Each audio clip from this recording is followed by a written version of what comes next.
Hello, everyone. It's May 22nd. We're a couple of weeks away from the parliamentary elections in Armenia on June 7, 2026. There are 17 parties and 2 alliances registered to run in this election. And in this Conversations on Groong episode, we thought we'd run through them for our listeners, sort of like a primer to get a look at the lay of the land. In the following episode, we're going to do a little bit more of a deep dive with Edgar Elbakyan in some of the participants and some of the issues related in this election. So just remember that this is mostly a run-through of all 19 participants. There's no real deep diving mentioning who they are, what they stand for, and that's that. Yeah, although we will provide some analytics and some analysis. Whatever we don't get to, we'll put in the show notes. So definitely go to the show notes. We will have a link to all the programs of the parties that we could find and all the electoral material in case you're interested to know more. Elections normally work in democratic societies, and sometimes we forget the true scale of the backsliding that we have witnessed in front of our own eyes for this current regime. So we have to preface this by saying that the opposition parties in Armenia face serious challenges on an uneven playing field that is being set up for them and that has been set up for them. This includes massive jailing of opposition leaders and members. It includes high-level endorsements from the West. It includes EU rapid response teams to help the regime in whatever the regime wants to do, especially propaganda, and throttling the opposition messages.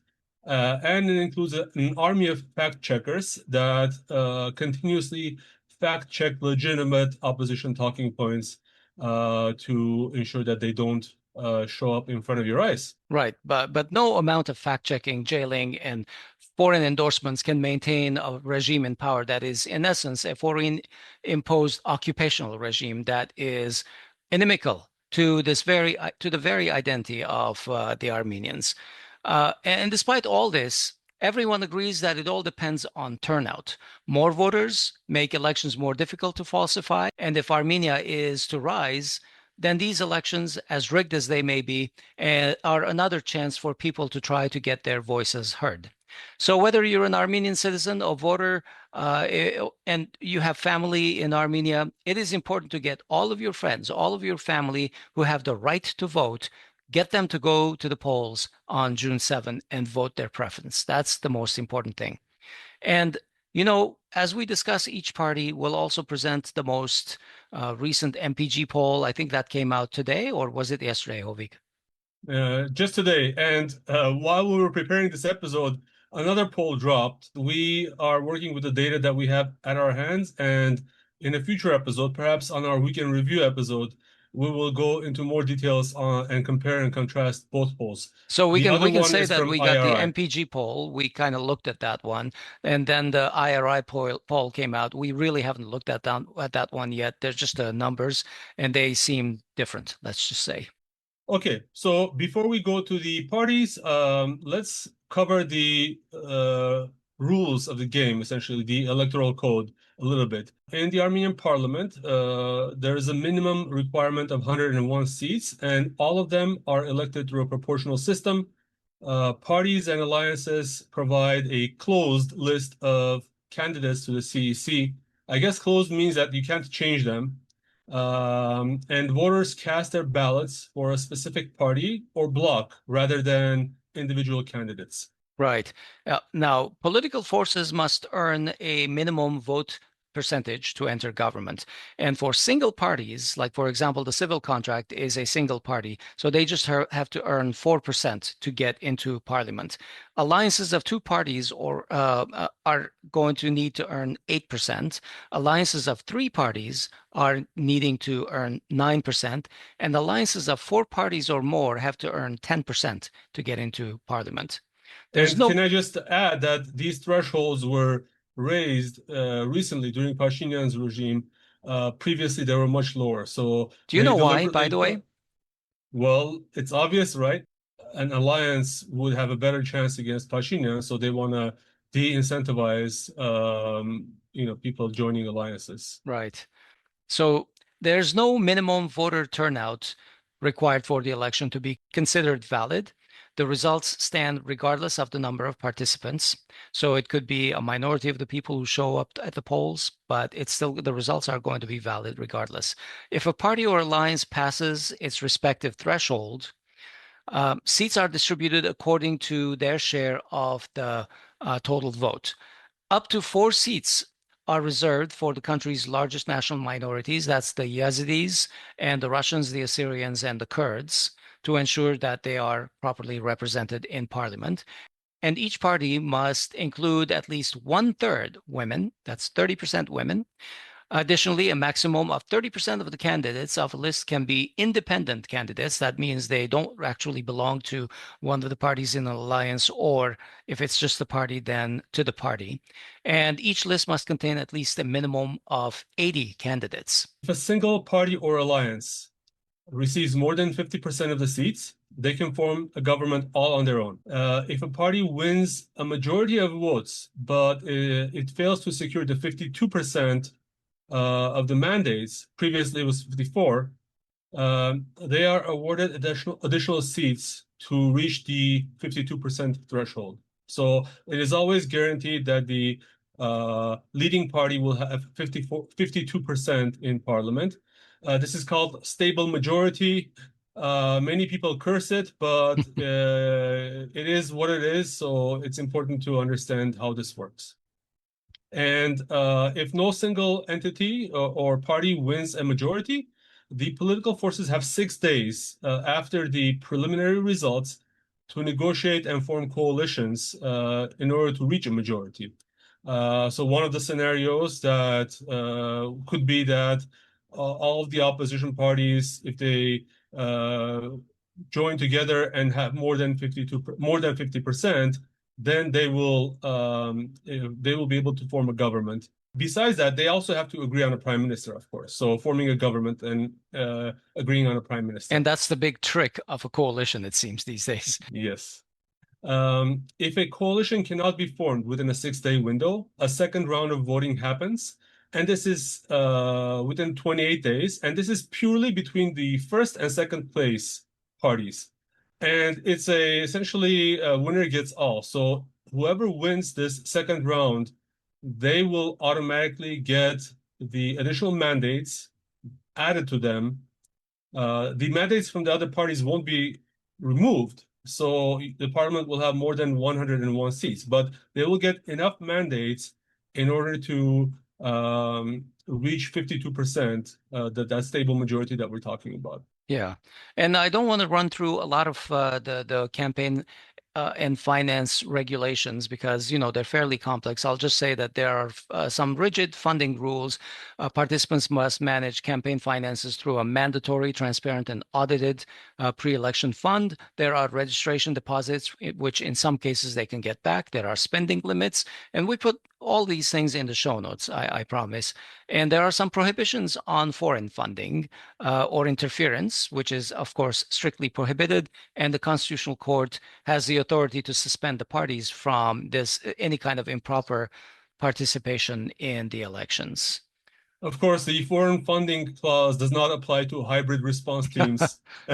So I think it's important to clarify that. Right, right. I mean, there's a lot of Orwellian implementation here. So let's just be aware of that. Well, I'm going to go to the first one so that we can start running through these parties. The first one, so we'll go by order of the ballots. Yeah. So for those following along, if you're watching the video or if you're just listening to the audio, know that the YouTube version or the video version of this will have slides. So all of this information will be in much more detail. And as always, you can go to the show notes where all the details will also be present. Right. Right. So the first one, we'll go from ballot 1 to ballot 19. Okay. That's going to be the Reformist Party. And they're Reformistneri Gosaksutyun. And their top 3 candidates, Vagharshak Harutyunyan and Vahan Babayan and Ani Nerganyan. Now, most people will not know some of these names, but Vagharshak Harutyunyan should be known to you. The man has been around for at least 50 years, all of independence. He was Minister of Defense as recently as 2020, I believe, right? Yes. Anyway, from So 1999 to 2000, he was the Minister of Defense after October 27. Um, in 1999, and the appointment of Aram Sarkisyan, Aram Zaveni Sarkisyan, Kocharian sacked him, Vagharshak Harutyunyan, along with Aram Sarkisyan, for scheming against him. Besides being dismissed, Kocharian also stripped Harutyunyan of his rank of lieutenant general, but he seems kind of a survivor of all of these let's say, upheavals in politics, and he survived all the way until serving under Pashinyan as well. But at this point, he's viewed as kind of a marginal player. He draws a small amount of protest votes away from the opposition. And I would say that most people on both sides don't really trust these folks a whole lot. yeah, and I think the undertone for me, I have to say this every time, is whether someone has collaborated with Nikol Pashinyan after 2020, and say definitely Vagharshak Harutyunyan has, and he has actually, his signature is on the paper, allegedly, reportedly, that essentially gave away parts of the Goris-Kapan highway to Azerbaijan and withdrew Armenian forces all the way back, resulting in the situation today where South Armenia is blockaded. And if you want to go from Goris to Kapan, tough luck. You have to have a much longer route. Okay, so number two, and these are all, I guess, assigned by lottery or some random order, but is this new party that was formed? It's a protest party called Against All, Bolorin Demem.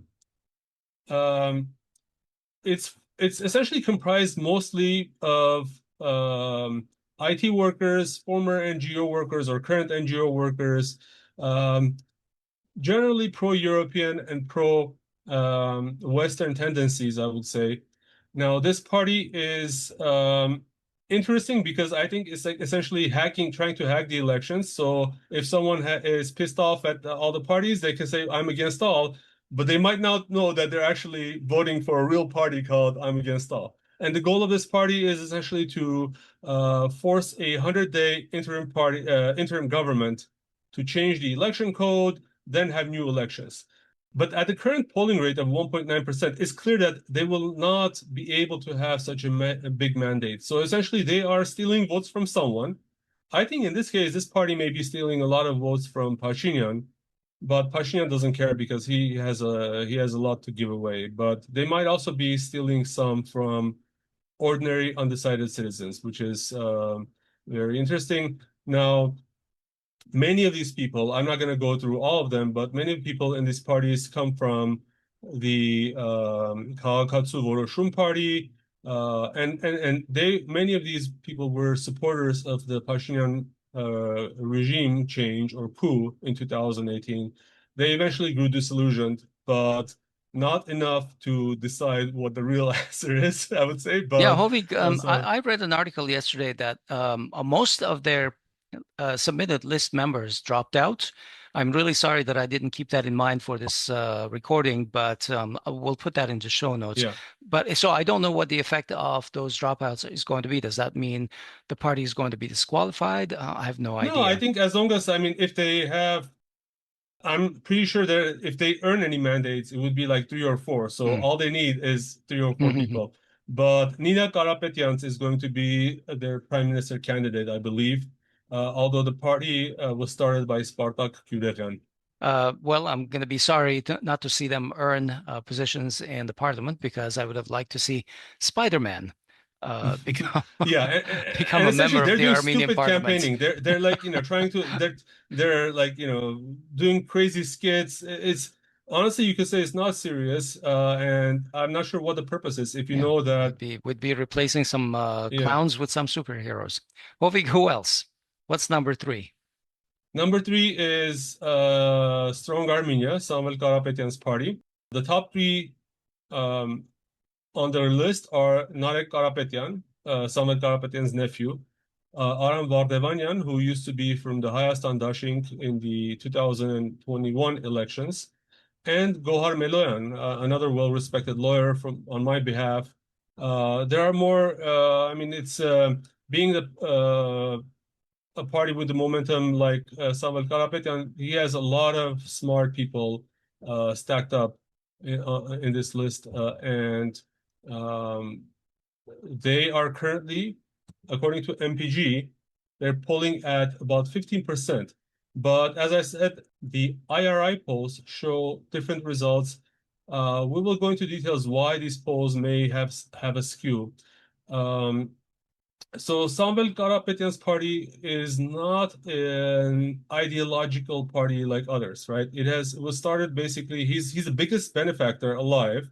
Some would say even when you compare him to Karapetyans, he has done more monetarily for Armenia than Karapetyans has. And I believe he's a very patriotic Armenian. So I believe that this is his attempt to rectify the mess that Pashinyan has put us in. So it's essentially building up state capacity, sovereignty first, strong economic development is one of their planks, and a more traditional security outlook. What else can be said? I mean, we should say that Samvel Karapetyan is under house arrest, so he cannot campaign. So essentially, the campaign is the party is campaigning with both their hands tied behind the back. And of now course, there many are other. allegations that Narek, who is leading the party right now in all of its campaigns, has been accused of having uh, foreign citizenship in Russia, Of which he has course, denied, and all these things. There are daily arrests apparently. hybrid warfare. That's the That's name of the right. game, They but got a lot of money. not. The civil contract got a lot of money from Europe Yeah. to harass these people. Even Russia officially denied, saying that this person is not a citizen of ours, but the Armenian authorities still launched a criminal investigation, and I think that maybe they will arrest him as well. We should also mention the arrest of Kandas, their security evangelist for the party, Artur Avanesyan. We talked about him. Many party members and party leaders from Strong Armenia are under arrest or being harassed every day. Yeah. So let's move to number 4. That's the Meritocratic Party, which is Shunarabedagan Gusaksutyun. This party is being led by Gurgen Simonyan, who has been doing some extensive campaigning. My aunt in Canada is enraptured by all his Facebook lives, promising he's basically promising and supporting a technocratic leadership based on the rejection of all the formers, and that includes the Pashinyan people. So he promises not to make any kind of an alliance with these things. He's very explicitly anti-Russian. He's pro-EU and pro-West sentiments. And while they're small, the latest polls seem to show that he's got a couple of percents of in the polls. Yeah, in fact, the IRI poll actually gives him more percentage. And I think it's important to watch Gurgen Simonyan. I had no idea about him about a year ago, and then I came to the United States, met with a friend, and he says, "Yeah, I mean, Gurgen Simonyan is the best thing since sliced bread." And it seems like he's sort of a dark horse in terms He of seems to be doing well in the diaspora. yeah, and I don't know where the funding is, but as you said, his party is probably the most anti-Russian party in Mhm. Armenia that has momentum right now. Possibly next to National Democratic Union or Sasnatsarer as they used to be called before. Right. The next one, number 5 on the list, the number 5 ballot is Nor Uj, New Power. And that party essentially it was started by Hayk Marukyan, former mayor of Yerevan. You might know him from the 2018 coup when he ran as mayor of Yerevan, and he started painting the opposition as black and white, very strong divisive lines that have persisted until today when there is no tolerance. They were circling caskets of opposition members mocking and doing fake mock funerals. And what's also important with taking into account Hovik's rule of the collaboration with Nicol, he stayed on with civil contract after 2020 until December 2021. And he implemented, maybe begrudgingly, but still faithfully implemented their policies in Yerevan until he was sacked by the party. He is also one of the richest candidates. We have a few rich candidates, of course, Robert Kochari, Gagits Arukyan, Samvel Karapetyan, but he is also not a small fish in that he And has a let's lot of also mention wealth Nikol Pashinyan. with a lot of Bitcoin, but yeah, he's And not declaring it. So it's clear that this party is running based solely on his name alone, and none of the other names impressed me on that list, and they currently have 2.7% in the MPG poll. Wings of Unity, Hovig. Wings of Unity is led by Arman Tatoyan. You might know him as a charismatic former human rights ombudsman. He has teamed up with David Ananyan, former director of a customs committee, essentially, or state revenue committee, and they have a few other interesting people in their mix. And they're ballot number 6. They're currently polling, according to MPG, at 5.8%. And I think that Arman Tatoyan's program is ideologically aligned to traditional and nationalist values. For instance, one of the members of that list is Shahin Harutyunyan from the Shant Dashinq. He's the son of Shant Harutyunyan. And the Dashinq is named after his father. And Shant is also one of the most anti-Russian and most nationalist political persona in Armenia. What's also interesting, I will mention that both David Ananyan, I think, served under Nikol Pashinyan until 2020, sometime in the summer, and Arman Tatoyan served until 2021, if I'm not mistaken. Although I have to say, he has always tried to do his job, and maybe he thought by staying on, he would be able to take care of the rights of Artsakh, the POWs, and so forth.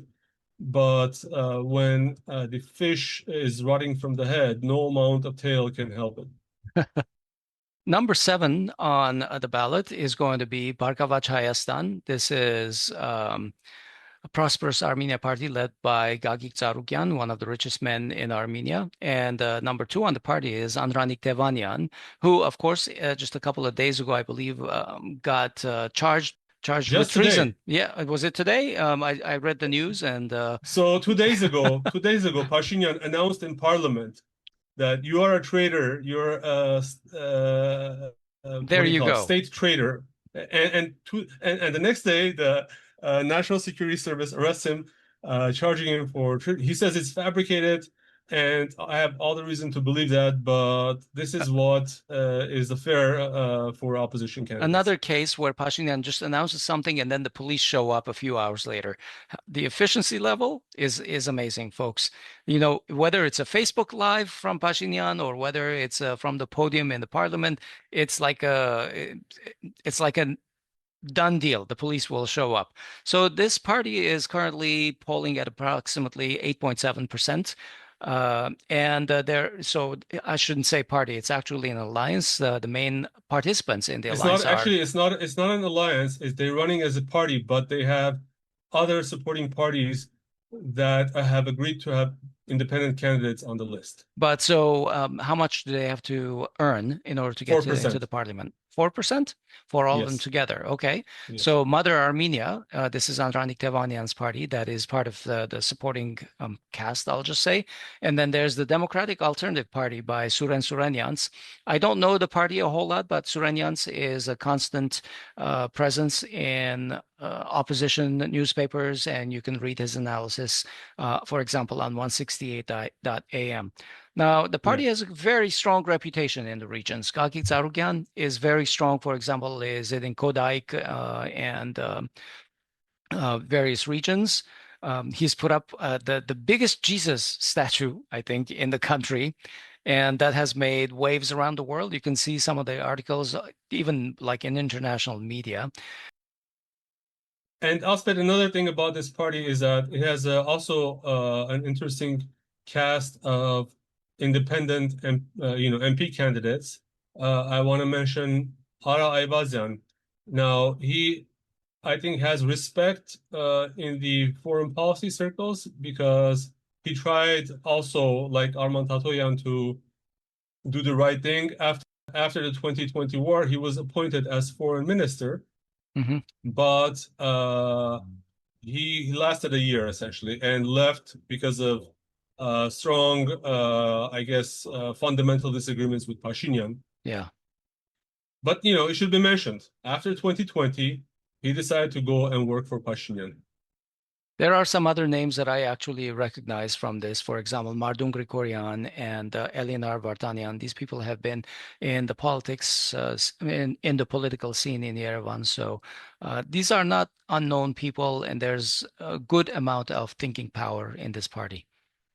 Who's next? Oh, you want to talk? Oh, I'll talk about Bever. Uh, the full name is Askayn Ժողովրդական Bever, Համահայկական Կուսակցություն, National Democratic Pan-Armenian Party. They are on ballot number 8. I'll just read a couple of the names. Gevorg Karapetyan, Gevorg Safarian, Armine Sahoyan, I'm sorry. And then, of course, I consider them kind of a radical pro-Western fringe group, but they are also rabidly anti-Russian. Their primary platform is an immediate total break from Russian security and economic influence. And they were involved in the 2016 seizure of a police station, the Sasnat Zarera event, if you recall. And it's a rebranding of that movement to this Bever movement at this point in time. Ara Babian is their foreign policy evangelist, probably would become, I mean, this is my guess, but probably would become the foreign minister if these people get anywhere. And he says that Armenia should make claims to Western Armenia and the Treaty of Sèvres, et cetera, et cetera. Yeah. And also it's notable that they are using a lot of money to lobby in the United States. They seem to be very well funded by NGOs.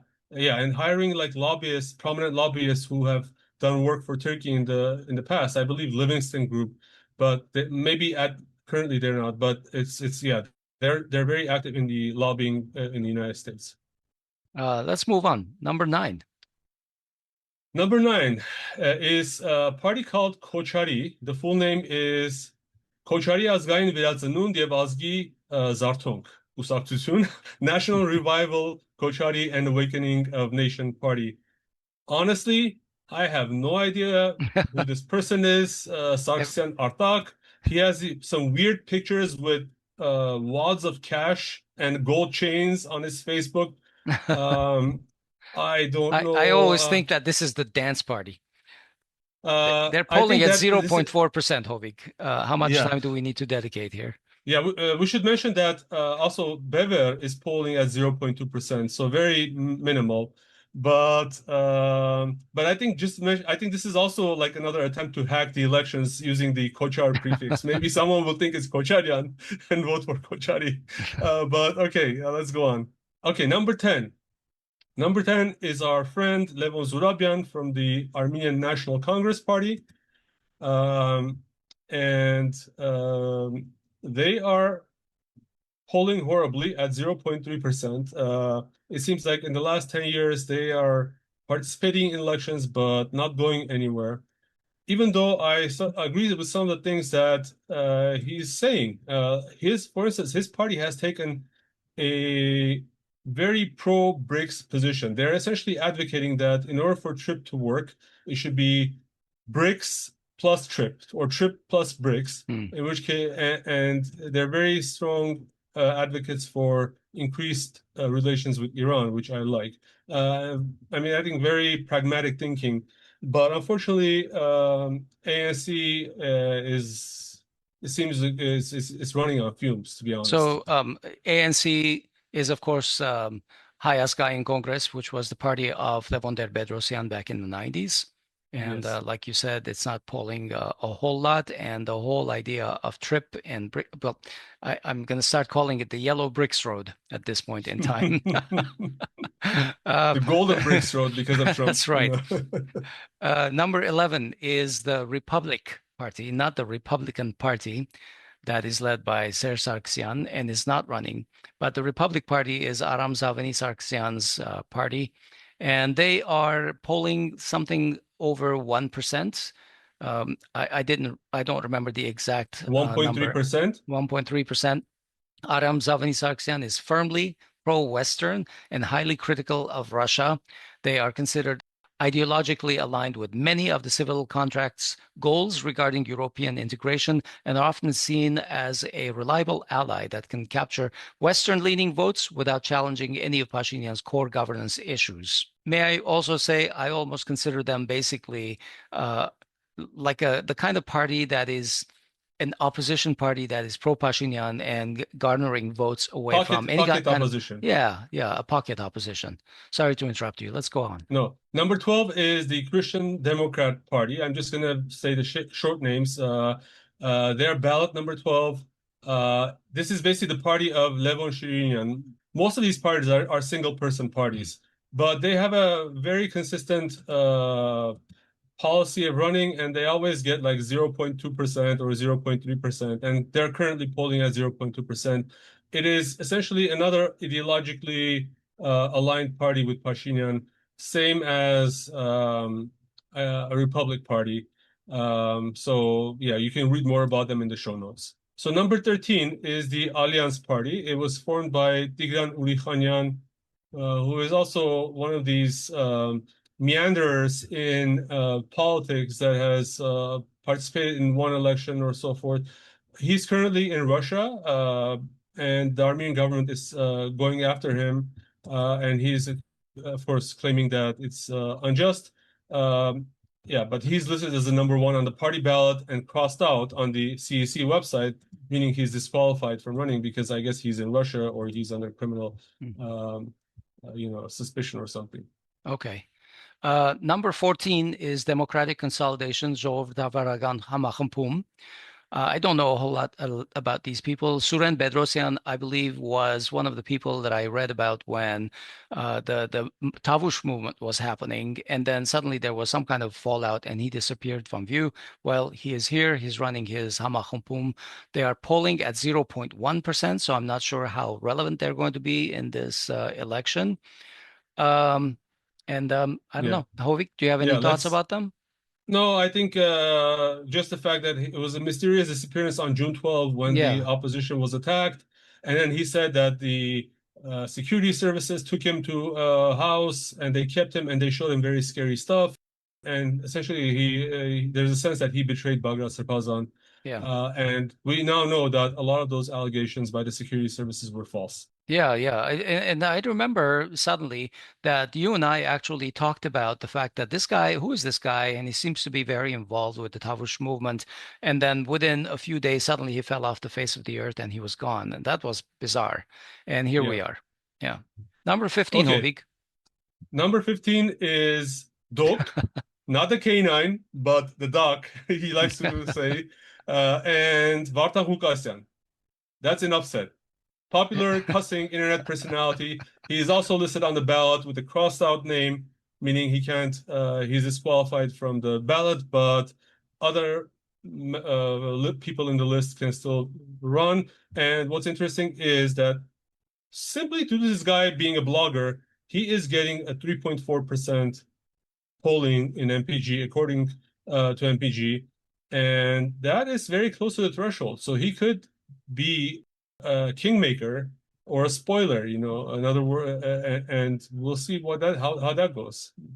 Yeah, a dogged personality. Number 16, Hovik. Civil contract. If you don't know who they are, watch a few of our episodes. Enough said, but I will read.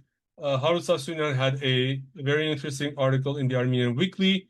All the faults of Pashinyan, not all of them, some of them, mismanaging the 2020 war with Azerbaijan, which resulted in the loss of Artsakh, allowing the Azerbaijani army to invade and continue occupying more lands in Armenia since 2021 and 2022, declaring in 2022 that Artsakh is part of Azerbaijan, despite previously proclaiming that Artsakh is Armenia, period, failing in 2023 to prevent the forced displacement of 120 to 150,000 Armenians from Artsakh, treating the Artsakh issue as closed and referring to Artsakh refugees as deserters or escapees, claiming that surrendering Artsakh, he strengthened Armenia's independence, interfering in the internal affairs of the Armenian Apostolic Church, failing to secure the release of Armenian detainees and Artsakh leaders held in Baku, repeatedly complying with Aliyev's demands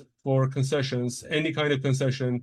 If you need a concession, Pashinyan is your man. Yeah, and somehow they are polling at 29% in the latest MPG poll. The Hayastan Dashinq, the full name actually is Hayastan Dashinq, Armenia Alliance of Parties. This is the party that's led by Robert Kocharian, second president of Armenia. It is number 2 is Ishkhan Saatelyan, who's one of the leaders of the ARF, the Dashinq.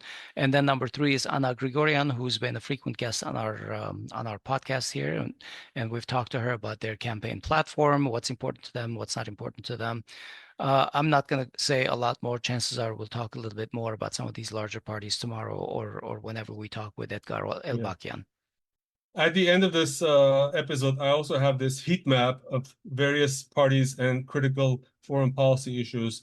So you will see where Armenia Alliance stands. But they're one of the most pro-Iranian, not pro-Iranian, but one of the biggest proponents of strengthening relations with Iran. Well, frankly, one of the most realistic foreign critical policies that's being advocated right now regarding both TRIPP and Iran and Russia and the United States and the EU. Yeah. And can I just repeat, Anna Grigoryan, very charismatic and very smart. Watch our interview with her and you will learn a lot about their program. Number 18, Hovik. Then the ballot number 18 is for the Republic, Hanun Karapetyan. It's run by Arman Babajanyan. And always it gets like 1% of the vote in all the elections. He is also very anti-Russian, explicitly. I mean, it's not a ideological issue. It seems to be like an ingrained issue. Liberal by ideology. And his media holding, Arachin AM, is potentially the largest website and internet media service in Armenia. They seem to have a very big presence in Yerevan, and their building is decorated with a lot of US flags when you drive by in Yerevan. He's obviously another one of these pocket opposition parties for Nikol Pashinyan. And number 19, finally, this is Bright Armenia, Lusavor Hayastan, and is led by Edmond Marukyan, who used to be actually how should I say, the collaborator with special envoy or special representative. That's right. He was special envoy. I'm not entirely sure what that meant, but he was basically plenipotentiary, ambassador at large, whatever it was. But he has broken ranks with him. He wanted to be Armenia's Hikmet Hajiev. Well, Edmond Marukyan's party advocates for a European model national state. Once a serious contender, they're currently struggling for relevance, as a matter of fact, because they were once an ally of civil contract, and now it's not entirely clear what the level of trust is in this party. Yeah. Hovik, let's go to your heat map because we will have to wrap up. Yeah, just very quickly, I have to say that maybe in order to differentiate from civil contract, they have actually become much more pragmatic. They're one of the few parties that is explicitly hostile to TRIPP, saying that currently it is essentially encroaching on the sovereignty of Armenia, and they are currently polling at 2.9%. Which is pretty important. Yeah, so they may actually, if they get to the 4% margin, then they may also have a say-so in the parliament. What's really important to know is that there are 3 or 4 parties that are polling in the 2s and 3s%. If you put them together, you can get almost 12-13% of the vote. And we have seen that the disenfranchised vote, all those people who are voting, I don't know, or I refuse to vote, or such things, they used to be in the 30s%. Now they seem to be around 8 to 9%. Those numbers have gone down significantly from the 30s down to the single figures, actually. Yeah. Hovik, would you discuss the heat map on the positions? Yeah, so we evaluated the top parties, and I think 8 parties on various issues, such as right of return of Artsakhs, relations with Russia, relations with Iran, support of TRIPP, US alignment, and EU integration. We will display this heat map on your screen if you're watching it. But I would say that essentially we have 5 opposition parties who have sort of, I would say what I would term realistic expectations. That is Hayastan, Dashinq, Prosperous Armenia, Strong Armenia, Wings of Unity, and I have to reluctantly say also DOK, based on their platform. I've read their program, and they're all, for advocating for the right of return of Artsakh, keeping relations with Russia strong, and having strong relations with Iran. DOK is inimical against on TRIPP, so one of the few outliers. The rest of these parties, despite being advocating for keeping strong relationship with Russia, are tolerant of TRIPP. Let me just put it that way. They're not inimical against it. They're not, I scored them in a scale of 1 to 5. So I gave them 2 and even 3. Like Strong Armenia, I gave Strong Armenia a 3 on TRIPP. Meanwhile, I gave Hayastan, Dashinq, and Prosperous Armenia like 2s. So it's not like they're against the United States or EU integration. They're tolerant. They're saying we're not going to pursue EU integration, but we need to improve our relations with the European Union. And on the opposite side, essentially the main one is civil contract and the Republic Party, who have a chance to get in. Now, I didn't include the Meritocratic Party, but if they also get in, they would also be like these 3 parties that any of them, if any of these 2, Meritocratic or Republic Party, get into parliament, they could help Pashinyan a lot. I have to say, a lot of the parties, it was very disappointing because 1, 2, 3, 4, 5, 6, 7, 8 parties or 7 parties had no program on the Central Election Commission website. I'm assuming that this is not the error of the CEC, but they just have not submitted their program, including the Meritocratic Party. So it's just like one guy who is, again, like a YouTube personality, just on the campaign is trail. able to get, that seems to be enough to motivate people to, respond to him in polls. Okay. Yeah, so check this out. All this information will also be in the show notes. Okay, folks, that's all for today. And watch the next episode. We'll dive a little deeper into the details and some of the focus on some of the bigger parties. Today is May 22nd. I'm Asbet Bedrosyan. And I'm Hovik Manucharyan. Have a great day. Bye-bye.